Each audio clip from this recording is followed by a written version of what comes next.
নমস্কার বন্ধুরা, আজকে আমরা সমুদ্র মন্থনের সম্বন্ধে জানব। চলুন শুরু করা যাক। আমরা জানি আমাদের শরীর হলো স্মৃতির সমুদ্র, শক্ত ধাতু দিয়ে তৈরি জলতত্ত্ব বা ক্ষীরোদসাগর। আর সেখানে আমাদের স্মৃতি বহন করে ডিএনএ বা জিন। আর সেই সব স্মৃতির ছাপ ভেসে ওঠে আমাদের মনে আমাদেরই করা চিন্তার মাধ্যমে। তো আমরা যদি শরীরটাকে কোনো ইলেকট্রনিক্স গ্যাজেট ধরি, তাহলে মন হলো ডিসপ্লে, মস্তিষ্ক হলো প্রসেসর এবং এবং র্যাম, এবং আমাদের জিন হলো রম বা মেমোরি।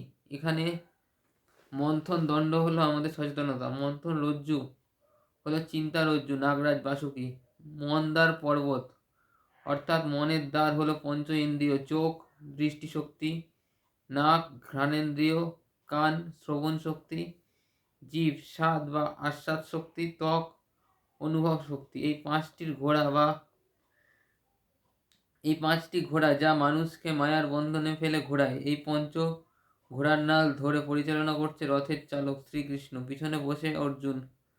প্রকৃততে অন্তরাত্মা আর পরমাত্মা অন্তরাত্মা পরমাত্মার অংশ। সুতরাং আমরাই সচেতন কিংবা অচেতনভাবে মনকে নিয়ন্ত্রণ করি, কিংবা মন আমাদের নিয়ন্ত্রণ করে। প্রকৃতরূপে রথের কনসেপ্ট আমাদের সচেতনতার প্রতীক। এই মন্দার পর্বত ধারণ করে আছে স্বয়ং বিষ্ণু কুর্ম অবতারে।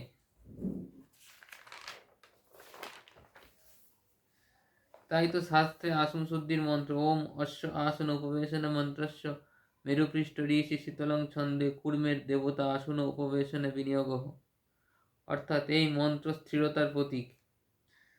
তো সুস্থির হয়ে সচেতনভাবে দেব ওষুধের মিলিত প্রয়াসে, অর্থাৎ ভালো খারাপ নিজস্ব সমস্ত স্মৃতি মিলিয়ে প্রয়াসে চিন্তা রজ্জুর দ্বারা স্মৃতির সমুদ্র মন্থন করা হয়, তখন আমরা অমৃত অর্থাৎ আগামী পথের দিশা বা জ্ঞান লাভ করি।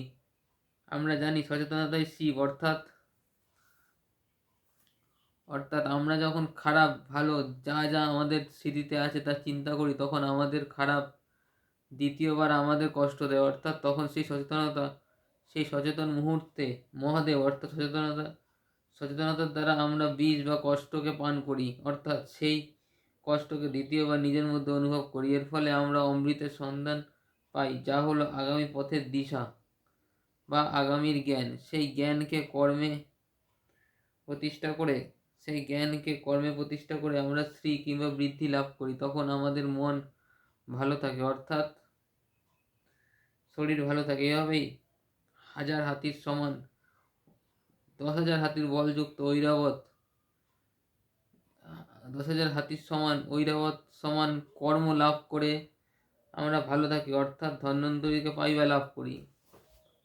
নমস্কার, ধন্যবাদ। ওম নমঃ শিবায়। হর হর মহাদেব, শিব শঙ্কর।